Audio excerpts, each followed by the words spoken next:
예, 오늘 이제 십계명 마지막 10번째 계명을 나누는 시간입니다.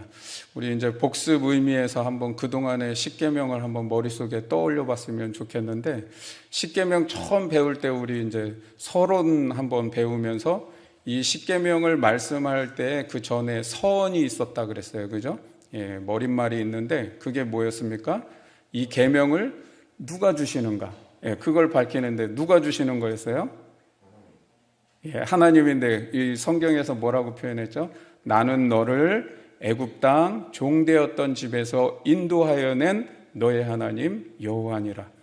내가 너를 애굽에서 노예에서 건져낸 구원한 하나님이다. 그래서 내가 너에게 이러한 계명을 줄 수 있다는 그 의미가 되는 거잖아요. 그러니까 이 십계명의 말씀은 우리가 이제 어떤 이미지 검색 같은 거 하면, 우리 이제 주일학교 때도 보면은 십계명 그러면 두 돌판을 이렇게 딱 세워놓고 여기에다가는 1에서 4계명, 여기에다가는 이제 5에서 10계명 이렇게 하고, 어떤 데는 5개씩 나눠서 이렇게 뭐 하기도 하는데, 이제 십계명의 두 돌판은 그렇게 한 게 아니고요. 이제 한 계명에 10계명, 한 돌판에 10계명 해서 두 돌판을 만들어서, 이건 왜 그러냐면 고대 사회의 종주국 간에 이제 조약을 맺는 것이죠. 우리도 왜 두 나라가 싸워서 한 나라가 이기면 이제 조약을 맺잖아요. 그것처럼 이제 그 고대 사회의 조약법인데, 이 두 개를 똑같이 만들어서, 왕이 두 개를 똑같이 만들어서 이제 봉신국들에게 하나를 나눠주고 또 하나는 이제 왕이 갖는 거죠. 그래서 그 두 개를 나눠 가져서 서로의 이제 계약, 조약이 체결되는 것이죠. 마찬가지로 이 십계명은 그 당시에 그 고대 사회의 문화에 따라서 하나님께서 두 돌판을 준비하셔서, 하나는 하나님을 위하여, 하나는 이스라엘 백성을 위하여. 그래서 이 십계명을 주시고 이 언약을 통해서 뭐가 맺어진 거예요? 나는 너의 하나님이 되고 너희는 내 백성이 되었다고 하는 조약이, 언약이 맺어진 거예요. 그래서 이 십계명을 통해 언약 백성이 된 것이고, 이 계명의 말씀은 우리가 또 이스라엘이 하나님의 백성으로서 온전하고 거룩하게 살 수 있도록 주신 법이다라고 우리가 그렇게 말씀하는 것이죠. 그래서 이제 그 10가지의 계명을 주셨는데, 자, 제일 첫 번째 1계명이 뭐였죠? 너는 나 외에 다른 신을 내게 두지 말라. 쉽게 표현하면 다른 신을 섬기지 말아라. 그거고. 자, 두 번째 계명은 너를 위하여 새긴 우상을 만들지 말고 그것들에게 절하지 말며 그것들을 섬기지 말아라. 짧게 표현하면 우상을 만들지 말아라. 다른 신을 섬기지 말라, 우상을 만들지 말아라. 세 번째는 여호와의 이름을 망령되이 부르지 말아라. 네 번째는요, 안식일을 기억해서 거룩하게 지켜라. 다섯 번째는 내 부모를 공경하라. 여섯 번째는요, 살인하지 말고. 일곱 번째, 간음하지 말고. 여덟 번째, 도둑질하지 말고. 아홉 번째, 아홉 번째는 힘있게 말씀하시네요. 바로 지난주 해가지고 그건 좀 기억났어요. 거짓 증거하지 말라. 근데 여기다 단서 하나 붙였다 그랬죠? 내 이웃에 대하여 거짓 증거하지 말아라. 마지막 이제 오늘 10번째 말씀한 게 뭐예요? 탐내지 말아라. 여기에도 단서를 붙여놨는데, 내 이웃의 집을 탐내지 말고, 아내도 탐내지 말고, 남종이나 여종이나 소나 낙이나 그의 모든 소유물들을 탐내지 말아라. 그렇게 말씀하셨습니다. 우리 신앙생활 하면서 십계명을 사실 그냥 옛날에 무슨 고대법으로 이렇게 생각하기 쉬운데, 그게 아니라 오늘날 우리의 삶에 내게 주신 계명의 말씀으로 받고 그것을 잘 기억하면서 그 말씀을 적용하며 살았으면 좋겠습니다. 여러분, 4세기의 수도사 중에 에바그리우스라고 하는 사람이 있습니다. 이 4세기에 이제 에바그리우스라고 하는 수도사는 이제 이집트의 사막에서 수도 생활을 했던 사막 교부 중에 한 사람입니다. 근데 이분이 이제 에바그리우스의 팔정념이라 그래서 인간에게는 이 죄된 생각에 사로잡히고 또 인간이 왜 죄 가운데 살아갈 수밖에 없는지 그 메커니즘을 정리를 한 8가지 정념이 있습니다. 그래서 이제 8가지 악한 생각이다, 8정념이다, 뭐 그렇게 하기도 하고, 또 후대의 영성가들은 이것을 7제목이다 또는 이제 7가지 악한 생각이다, 그렇게 이제 또 한 가지를 줄여서 정리를 하기도 했습니다. 그 8가지를 한번 보시면, 첫 번째는 탐식입니다. 그리고 두 번째는 성적인 탐닉, 세 번째는 탐욕, 네 번째는 슬픔, 또는 이것은 동전의 양면처럼 시기와 질투로 나타나기도 하고요. 다섯 번째는 분노, 여섯 번째는 우울과 권태, 무기력. 이거는 헬라어로 아케디아라고 하는 것인데, 이제 한국말로는 표현하기가 딱히 없고, 이제 우울이나 권태나 무기력 이런 걸로 설명을 할 수 있고, 일곱 번째는 허영, 여덟 번째는 교만입니다. 그러니까 인간의 내면에 올라오는 악한 생각들이 있고, 그 다음에 그 내면을 죄로 물들이게 하는 메커니즘이 있는데, 이런 8가지 메커니즘을 통해서 인간이 그렇게 죄에 빠진다라고 하는 것을 말씀하는데, 그 메커니즘이 이렇습니다. 처음에 탐식이에요. 먹는 거예요. 식욕에 대한 부분입니다. 사람이 그냥 적당히 먹으면 되잖아요, 그죠? 그런데 항상 어떻게 해요? 적당히 먹나요? 예, 양껏 먹죠. 내 욕심껏 먹잖아요. 그래서 과식하기도 하고 많이 먹기도 하고. 자, 이제 그런 어떤 이 식욕에 대해서 탐식에 하는 거예요. 그래서 그냥 어디 맛있는 게 뭐 있나 하고, 그래서 많이 먹는 것이죠. 사람이 이제 많이 먹으면 뭐예요? 에너지가 넘쳐나죠.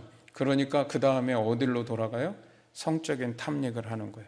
그래서 건강한 부부 생활이 아니라 내 아내로 만족하지 않고 남의 아내를 탐하기 시작하는 거죠. 성적인 탐닉이 일어나요. 성욕이 넘쳐나는 거죠. 자, 그 다음에 그렇게 이런 성적 탐닉을 통해서 아내를 많이 두면 뭐가 많이 생겨요? 고대 사회에는 자식이 많아지잖아요. 자식이 많아지면 부양할 책임이 많아지죠. 그러면 뭐가 필요해요? 돈이 많이 필요하고 소유욕이 생기는 것이죠. 그래서 탐욕이 들어오는 겁니다. 자, 그렇게 이제 탐욕이 들어오고 하는데, 내가 막 갖고 싶다 그래서 다 가져지나요? 안 가져지죠. 그 욕망을 다 채우지 못하니까, 탐식과 성적인 탐닉과 탐욕, 이 3가지 욕망을 다 채우지 못하니까 어떻게 해요? 슬픔이 찾아오는 겁니다. 그런데 이것은 남과 비교하면서 때로는 시기와 질투로 나타나기도 합니다. 자, 그런 슬픔과 시기와 질투, 이런 것들이 이제 한 차례 지나가고 나면, 꺾이고 나면 그 다음에 찾아오는 게 이제는 분노예요. 분노. 그것을 이제 강한 분노를 통해서 강한 욕망에 표출을 하기 시작합니다. 그런데 사람이 뭐 분노하고 막 그렇게 강한 욕망을 표출한다고 그게 또 다 되나요? 그렇지 않죠. 결국에는 안 된다는 걸 깨닫죠. 그러면서 찾아오는 게 뭐예요? 우울, 권태, 무기력. 뭐 다 해봐야 소용도 없네. 기도해도 소용없고, 뭐 예배 드린다고 되겠어? 하나님 믿는다 되겠어? 이제 어떤 그런 우울과 권태, 무기력 가운데에 사람이 빠져들게 됩니다. 자, 이렇게 앞에 3가지 탐식, 탐닉, 탐욕, 이것들은 기본적인 그 인간의 어떤 죄의 욕망들이고, 그것을 채우지 못함으로 인해서 오는 3가지가 슬픔과 분노와 우울이고, 그 다음에 이제 마지막 허영과 교만의 단계인데, 이게 이제 모든 것들이 이제 지나고 나면 허영이 생기는 거예요.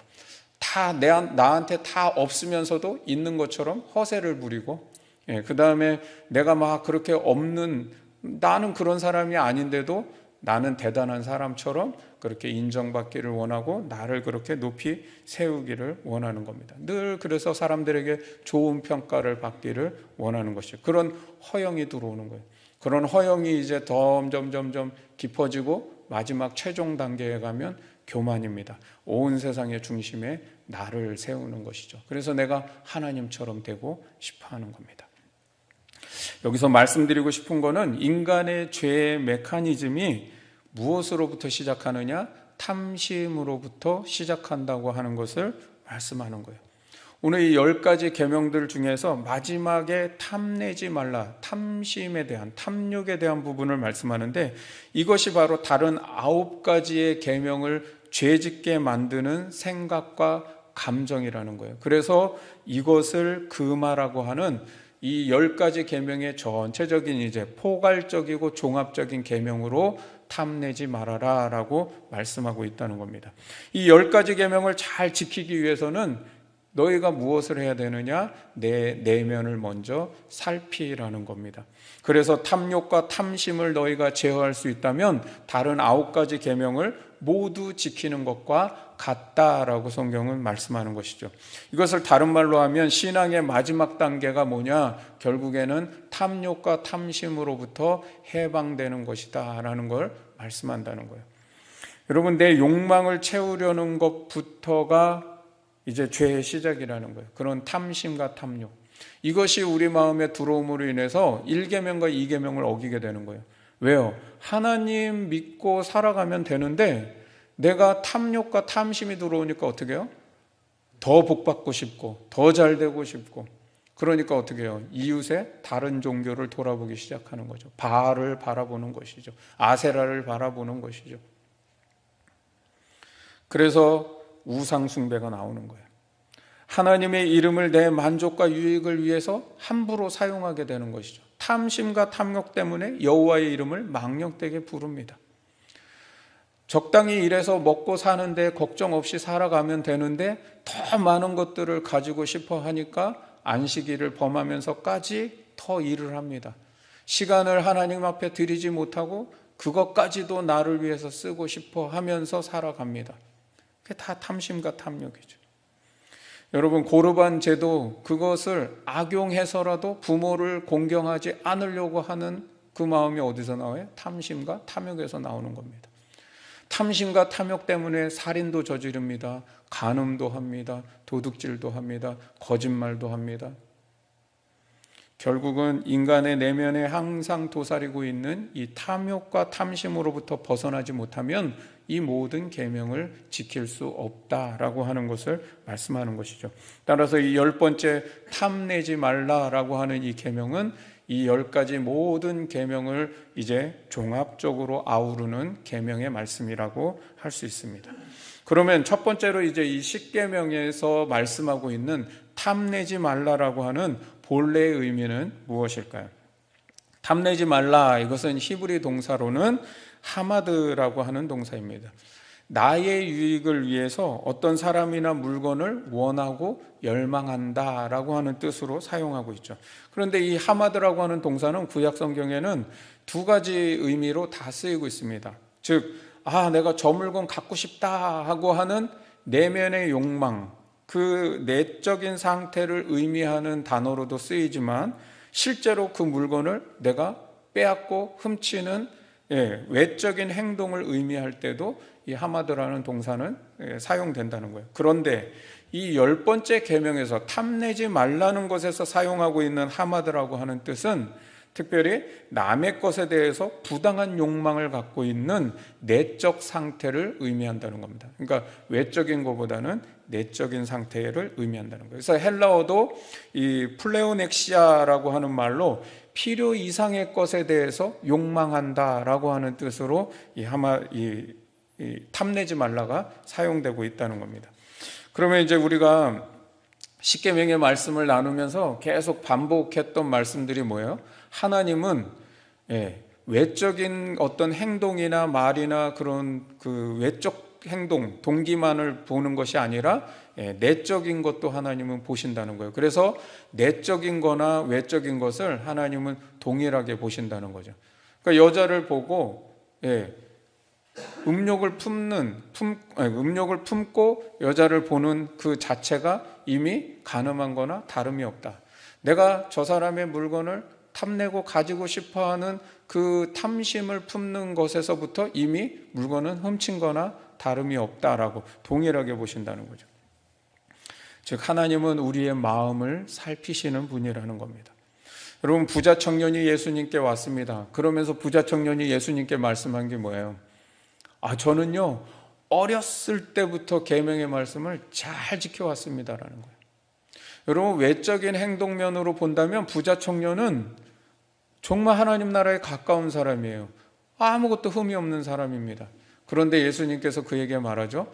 너의 모든 소유를 팔아서 가난한 자들에게 나눠주고 그리고 나를 따라라. 근데 이 청년이 그 많은 재물로 인해서 근심하여 돌아갔다 그러죠. 여러분, 그게 뭐예요? 외적으로는 하나도 흠이 없는 것처럼 보였던 그 청년에게 예수님이 한 말씀을 하시니까 그 속에 자신의 무슨 죄가 있는지 그 죄가 드러나고 있다는 것이죠. 이 청년은 바로 그런 내적인 동기와 내면의 상태를 살피지 못했던 거예요. 깨닫지 못한 거예요. 그것을 돌아보니 탐욕이 가득 차서 하나님 나라에 들어갈 수 없다라고 하는 것을 보여주고 있는 것이죠. 골로새서 3장 5절 말씀을 한번 보겠습니다. 자, 같이 읽어볼까요? 시작. 그러므로 땅에 있는 지체를 죽이라. 곧 음란과 부정과 사욕과 악한 정욕과 탐심이니 탐심은 우상 숭배니라. 여기서 이 악한 정욕과 탐심, 그리고 특별히 탐심은 우상 숭배다라고 그렇게 말씀합니다. 여러분, 탐심 때문에 하나님보다 물질을 더 사랑하게 되는 것이죠. 물질에 집착하게 되는 거예요. 그러니까 결국 탐심은 인간으로 하여금 하나님과 단절시키고 하나님과 멀어지게 하기 때문에 탐심은 우상 숭배다라고 그렇게 말씀하고 있다는 거예요. 제임스 피터슨이라고 하는 사람이 미국이 진실을 말할 때라고 하는 책에서 한 설문조사한 것을 기록하고 있는데, 질문이 이거예요. 인간이 얼마나 탐욕에 물들어 있는지를 보여주기 위한 불편한 진실을 드러내고자 당신이 만약 $10,000,000를 벌 수 있다면 당신은 어떤 일까지도 할 수 있는지 한번 솔직하게 말해 주십시오 라고 그렇게 했어요.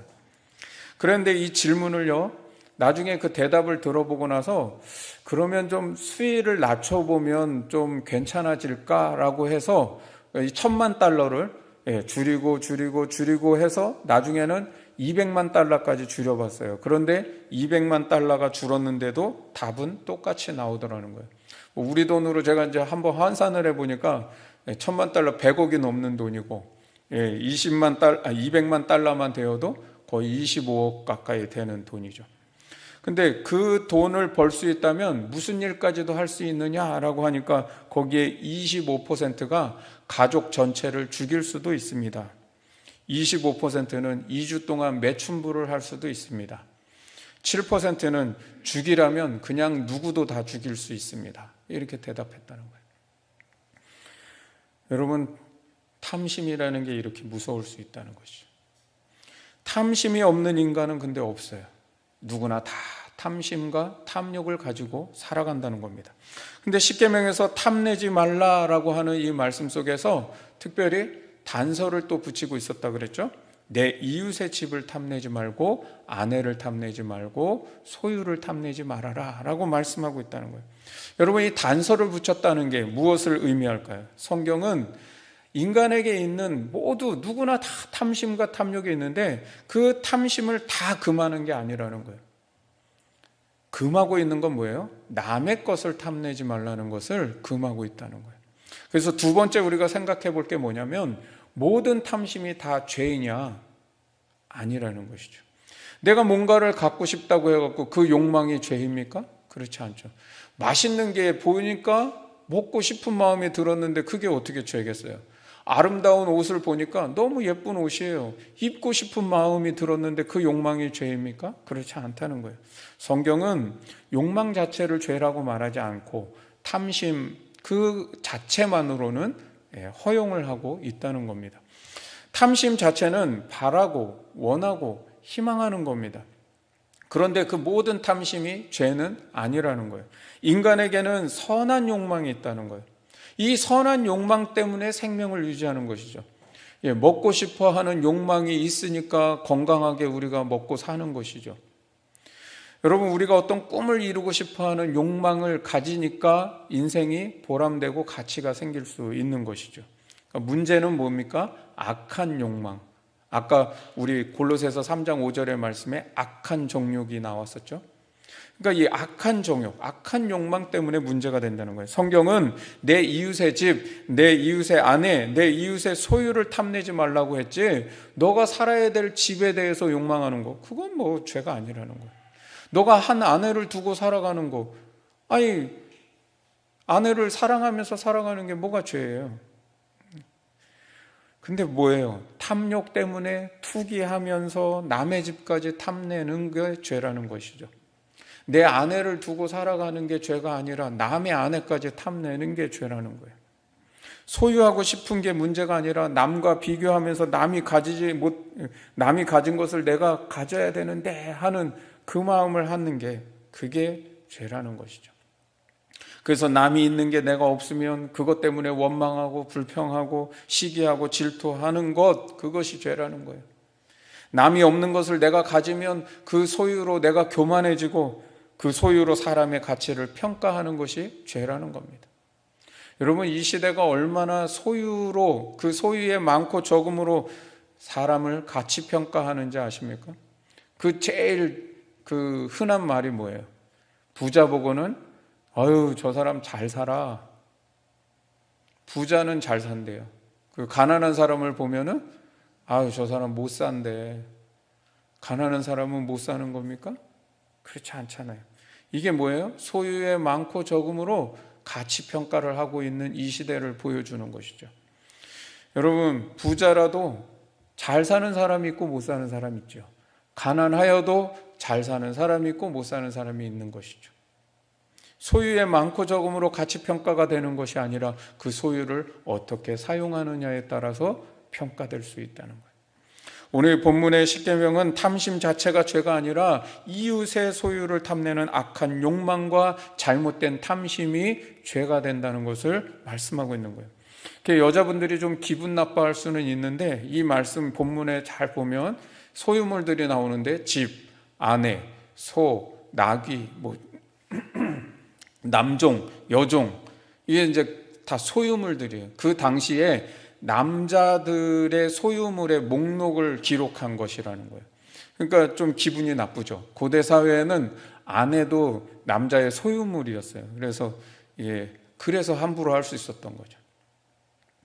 그런데 그 소유물들, 집이나 아내나 남종, 여종, 소나 나귀나 그의 소유물들을 탐내지 말아라. 그게 남의 것이라면.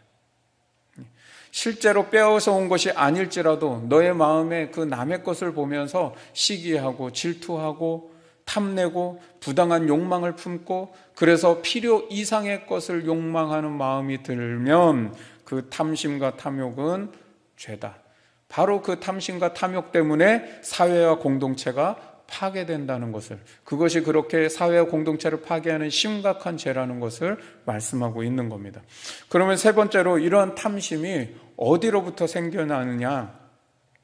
여러분, 우리의 안에 탐심이 언제 생겨납니까? 여러분, 내 안에 탐심이 언제 올라오는 것 같아요?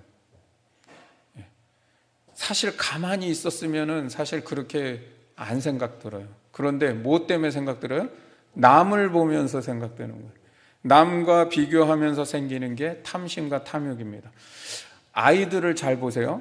아이가 어릴 때 돈을 모를 때는요, 탐심과 탐욕이 없습니다. 아이에게. 5만 원짜리를 주든 500원짜리를 주든 동전이 좋은지 지폐가 좋은지 잘 모르고 막 저기 하잖아요. 근데 돈을 알기 시작하면서 어떻게 해요? 아이에게 더 많은 것을, 더 큰 돈을 갖고 싶어하는 욕망이 생기는 것이죠. 아이가 처음에는요, 그냥 아무 동작도 안 되는 그냥 시시한 장난감 가지고 잘 놀았어요. 잘 놀았는데 이웃집 갔다 오니까 막 말도 하고 막 지 혼자 움직이고 막 하는 그런 좋은 장난감을 보고 나니까 어떻게 해요?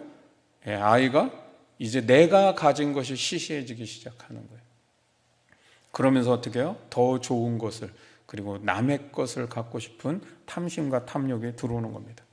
여러분, 세상의 광고가 무엇을 이용하고 있는 전략입니까? 바로 인간 내면에 있는 탐심을 이용한 광고 전략을 쓰고 있는 겁니다. 전혀 불편함 없이 사용했어요. 핸드폰? 그냥 전화만 돼도 나는 별 불편 없이 막 했는데, 누가 막 최신 폰 가지고 싹 하고 있고 이러면 이상하게 더 좋은 것을 갖고 싶어지는 것이죠. 여러분, 내가 여태까지 살아가는데 다 그렇게 불편도 없었고 그냥 그런 줄 알고 살았어요. 그런데 TV를 틀었는데 어느 날 광고에 업그레이드 된 게 나왔습니다. 더 편리합니다. 기능도 더 좋습니다. 광고를 보는 순간 내가 누리고 있는 게 너무 초라해져 버리는 거예요. 여러분, 그것을 통해서 더 좋은 제품을 가져야만 내가 행복하다라는 착각을 하게 되는 것이죠. 더 많은 것들을 누려야만 내가 더 행복하고 잘 사는 것처럼 착각하는 거예요. 그래서 내가 가지지 못하고 내가 그것을 바꾸지 못하면 나는 왠지 불행한 것 같고 못 사는 것처럼 느껴지는 것이죠. 백화점에서 VIP 마케팅 전략을 합니다.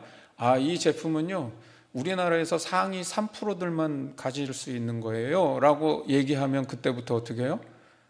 그 비싼 것들이 불티나게 팔린대요. VIP 마케팅 전략을 쓰는 거예요. 그래서 희소성의 가치를 이용해서 이것을 가지면 당신은 특별한 사람이 되는 거예요, 대한민국의 3% 안에 들어가는 거예요 라고 하는 것을 은연중에 제시하는 거죠.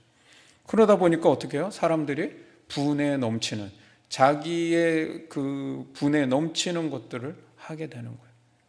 명품이 나를 특별한 사람으로 만들어줍니까? 그렇지 않잖아요. 속는 겁니다. VIP 라운지를 만들어 놓고 백화점에서 매월 2천만 원 이상의 구매를 하시는 고객들에 대해서는 이 VIP 라운지를 이용할 수 있는 혜택을 드립니다. 여러분, 그렇게 어떤 특별한 공간을 만들어 놓고 제안을 하니까 사람들이요, 더 소비를 하기 시작하는 거예요. 그래서 내가 거기에 들어가면 마치 특별한 대우를 받는 것처럼, 특별한 어떤 사람이 되는 것처럼, 그래서 거기에 드나드는 사람들은 백화점 직원들에게 갑질을 하기도 하는 거예요. 야, 내가 누군지 알아? 나 여기 드나드는 사람이야 라는 것이죠. 여러분, VIP 대접을 받고 그런 특별한 대우를 누려야 된다라는 생각 때문에 사람은 필요 이상의 과소비를 하게 되는 것이고, 그것이 바로 인간의 탐욕과 탐심에 사로잡히게 되는 것이죠. 두 번째, 우리의 탐심이 어디서부터 올라오기 시작합니까? 하나님이 주신 것을 만족하지 않을 때 탐욕과 탐심에 사로잡히는 겁니다. 에덴 동산에서 하나님께서 이 동산 안에 있는 모든 실과는 너의 마음대로 먹으라고 허락하셨습니다. 여러분, 그 많은 것들을 다 마음대로 먹으라고 허락하셨는데 하나님이 허락하시지 않은 그 한 가지 때문에 사람은요, 불평하는 거예요. 그 금하지 않은 실과를 먹고 싶어 하는 겁니다. 그런데 인간은 그 하나님께서 허락하신 그 많은 것을 만족하지 않고 허락하지 아니한 그 하나를 탐하는 것 때문에 거기서 이제 탐심과 탐욕이 올라오는 것이죠. 인간은 얼마나 가져야 그럼 만족할 수 있겠는가라고 한 기자가 물었더니 록펠러가 이 유명한 말을 합니다. 인간은요, 지금 가진 것보다 조금 더 가져야 만족합니다. 그럼 결국은 뭐예요? 인간은 만족할 수 없다는 거예요. 우리가 무언가를 소유하고 가지는 것으로 만족할 수 있다라고 생각하는 것은 착각이라는 거예요. 인간은 절대로 만족하지 못합니다. 가져서 만족할 수 있는 만족은 없다는 겁니다. 세 번째, 인간의 탐심과 탐욕이 어디로부터 올라옵니까? 우리가 자본주의 사회에 살고 있기 때문에 탐심과 탐욕에 사로잡혀 살아간다는 거예요. 여러분, 공산주의나 그럼 사회주의에 살면 탐심과 탐욕이 없느냐, 그 얘기를 하는 게 아니고 지금 우리가 살고 있는 이 자본주의 사회의 특성을 말하고자 하는 거예요. 자본주의 사회는 무엇으로 돌아가는 사회입니까? 뭐니 해도 머니로 돌아가죠. 돈으로 돌아가는 사회. 그래서 칼 막스가 돈이 신이 된 사회를 고발하며 이렇게 표현하고 있습니다. 제가 읽어드릴게요.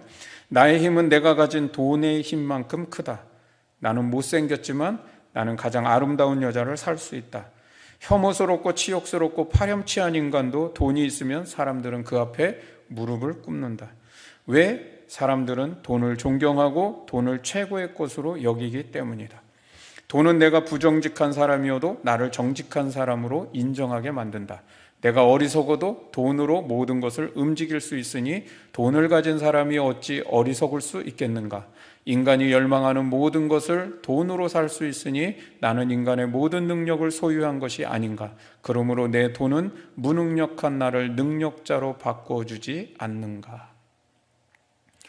오늘날 자본주의 사회에 돈이 갖는 힘에 대해, 그리고 돈이 신이 되어 있는 이 사회를 고발하는 내용입니다. 마태복음 6장 24절을 한번 보겠습니다. 한 사람이 두 주인을 섬기지 못할 것이니 혹 이를 미워하고 저를 사랑하거나 혹 이를 중히 여기고 저를 경히 여김이라. 너희가 하나님과 재물을 겸하여 섬기지 못하느니라. 예수님께서요, 이 재물에 대해서 말씀하는데 하나님과 경쟁하는 신으로 인격화해서 말씀하고 있다는 거예요. 사람들이 돈이 얼마나 무서운 우상 숭배가 될 수 있는지를 예수님께서 말씀하시는 거예요. 돈은 인간이 만들어낸 금송아지라는 거예요.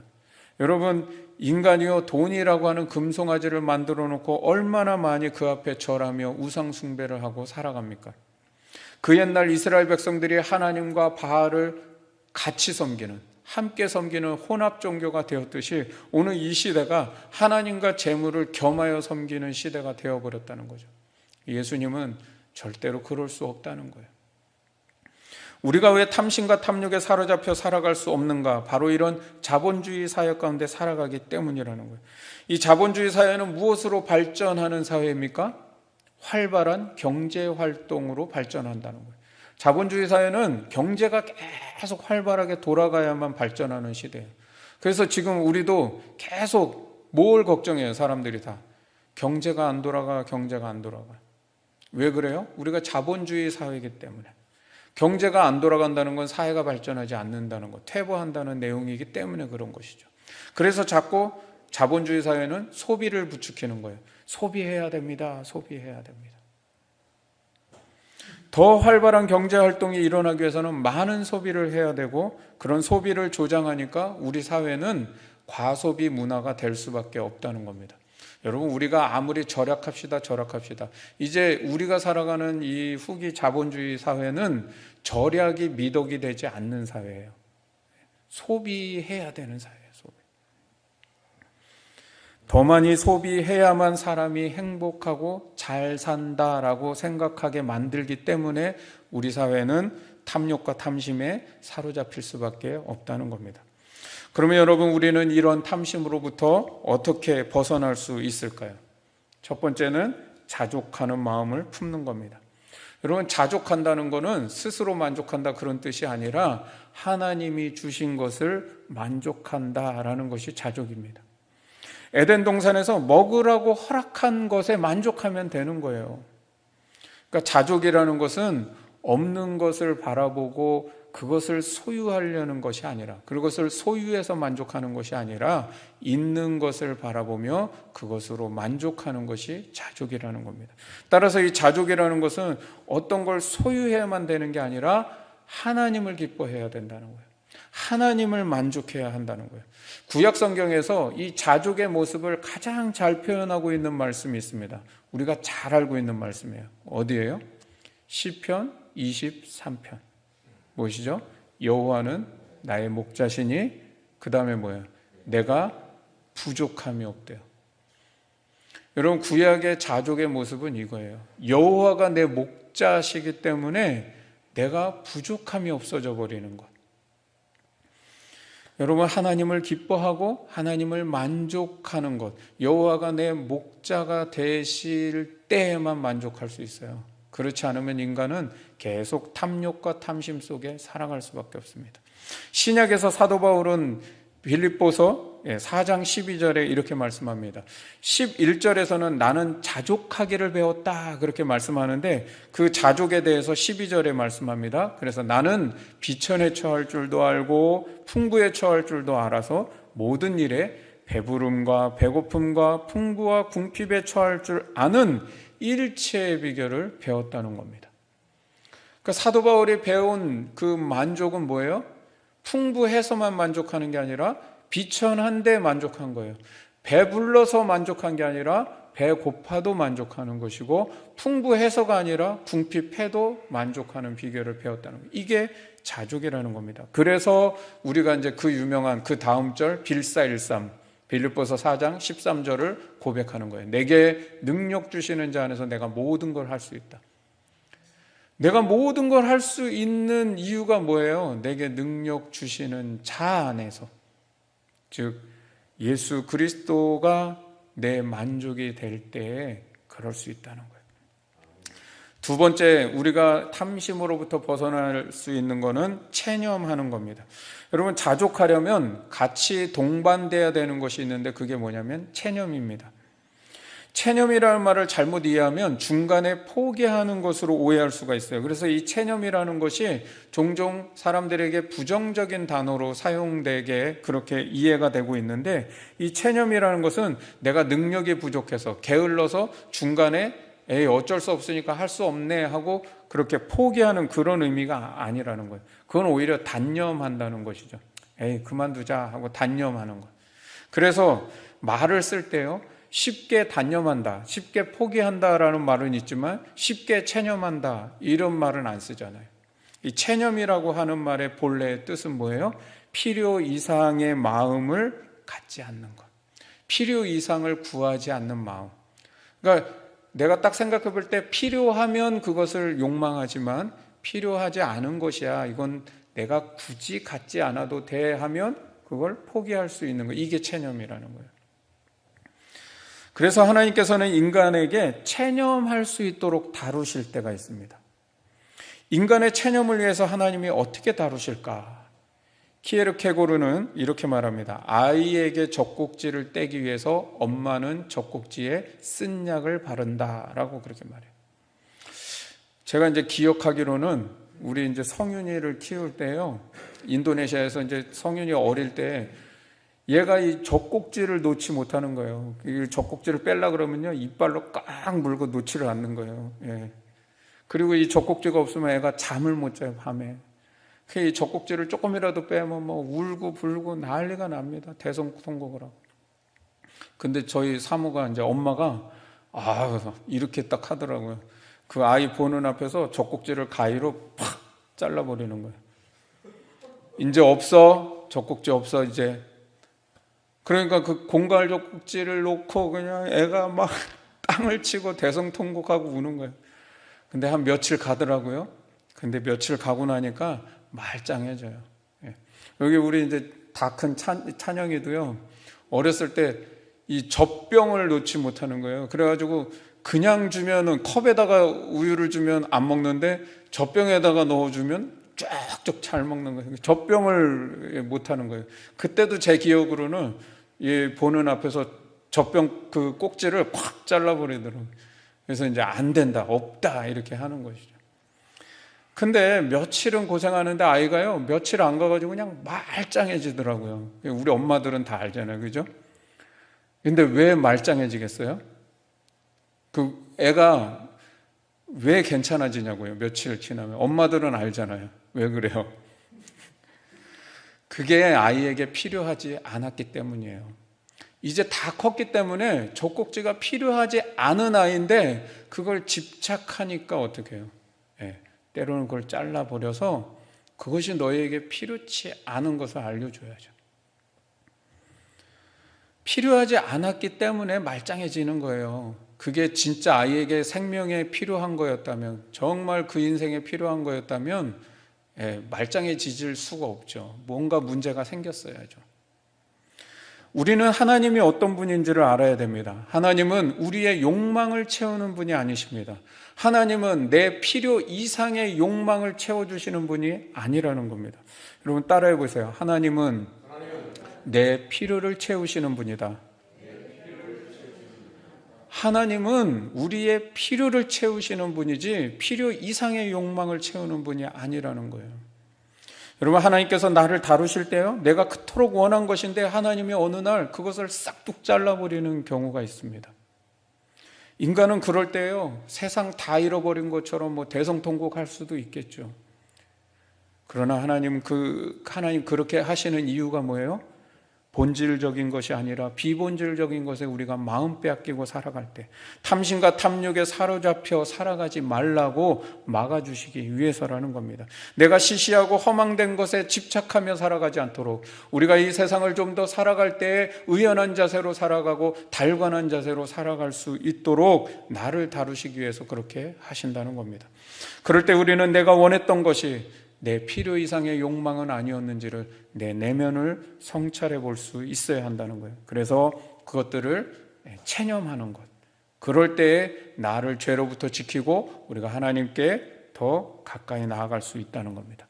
세 번째, 우리가 탐심으로부터 벗어날 수 있는 것은 위의 것을 찾으라는 겁니다. 골로새서 3장 1절과 2절 말씀해 보면 1절에도 위의 것을 찾으라 말씀하고 있고 2절에도 보면 위의 것을 생각하고 땅의 것을 생각하지 말라라고 말씀합니다. 여러분, 위의 것을 찾으라, 위의 것을 생각하라 라고 하는 이 말씀에 대해서 저는 이렇게 적용해 보고 싶어요. 더 좋은 것을 찾고 더 좋은 것을 생각하라. 여러분, 쇼핑할 때 어떠세요? 우리 이제 여자분들이 주로 쇼핑할 때 주로 하는 말이 이거죠. 그래서 처음서부터 좋은 것 보면 안 돼, 그 말하죠. 그게 무슨 말이에요? 처음에 너무 좋은 걸 확 받으니까 그 다음부터 싸구려는 눈에도 안 들어오는 겁니다. 이게 분명히 내 분에 넘쳐서 이건 내가 살 수 없는 것임에도 불구하고 이제 눈에 들어오지 않는 것이죠. 너무 좋은 것을 받기 때문에. 여러분, 하늘 소망을 품고 더 좋은 것을 찾고 더 좋은 것을 생각하면 이 땅의 것에 집착하지 않을 수 있다는 거예요. 우리가 쓸데없는 탐심과 탐욕에 사로잡히지 않을 수 있다는 거죠. 그래서 사도 바울은 말씀하는 게 뭐예요? 예수 그리스도 안에서 가장 고귀한 가치를 발견하라는 거예요. 그러면 내가 가졌던 그 모든 것이 배설물처럼 여겨지게 된다는 거예요. 예수님에 대한 가치가 얼마나 고귀하고 귀했으면 자신이 가졌던 모든 것들, 그것이 다 배설물처럼 여겨졌다는 거예요. 여러분, 그래서 신앙생활은 예수님 안에서 고귀한 가치를 발견해 가는 게 신앙생활이에요. 예수 안에 가장 귀한 것이 있어서 하나님 나라의 가치가 가장 귀해져서 그래서 이 땅의 것에 탐욕과 탐심이 생기지 않는 것이 신앙생활을 살아가는 거예요. 여러분, 우리 안에 모든 탐심과 탐욕이 사라지고 하늘의 기쁨을 누리며 살아갈 수 있기를 주님의 이름으로 축원합니다. 결론을 맺습니다. 십계명은 우리가 하나님을 바르게 믿고 바르게 섬기기 위해서 하나님의 백성으로 온전하고 거룩한 백성으로 살아가기 위해서 하나님이 우리에게 직접 주신 계명의 말씀입니다. 따라서 이 십계명을 여러분 배운 것으로 끝나면 안 되고 이제 이 10마디 말씀이 우리에게 의미하는 바가 무엇이며 또 이것이 가지고 있는 정신이 무엇인지를 우리가 바르게 잘 깨닫고 그것이 우리의 삶에 적용되며 살아갈 수 있도록 해야 한다는 거예요. 이 십계명의 말씀을 통해서요, 우리가 때로는 이 계명의 말씀을 잘 지키며 살아가려고 하지만 우린 그것을 다 만족하며 살아갈 수 없는 인간입니다. 그러기에 우리는 이 계명의 말씀을 통해서 내가 죄인임을 깨달아야 하는 것이고 내가 은혜가 없이는 살아갈 수가 없고 십자가 없이는 살아갈 수가 없고 예수 없이는 살아갈 수 없다고 하는 것, 바로 그 고백 가지고 날마다 주님 앞에 나아가는 것이 필요하다는 겁니다. 그게 복음의 삶이에요. 그리고 여러분, 모든 탐심이 다 나쁜 게 아니라 그랬어요. 선한 욕망이 있다 그랬습니다. 그렇다면 우리는 어떤 욕망을 품고 살아야 될까요? 하나님 나라에 대한 선한 욕망을 품고 살아가야 된다는 거예요. 이 하나님 나라가 우리의 가정과 일터와 이 땅 구석구석에 세워질 수 있기를 소망하는 그 선한 욕망, 우리는 이 선한 욕망을 품고 살아가야 한다는 겁니다. 내 안에 이런 선한 욕망을 부어주시고 충만케 해주실 수 있도록 우리가 성령님께 날마다 구하며 나아가야 될 줄 믿습니다. 그래서 우리 안에 자족과 체념과 그리고 그 하늘 소망을 가지고 이 악한 탐심을 다 몰아내고 필요 이상의 욕망들을 다 벗어버리며 모든 계명의 말씀을 잘 지켜나갈 수 있기를 주님의 이름으로 축원합니다. 찬양하고 기도하겠습니다.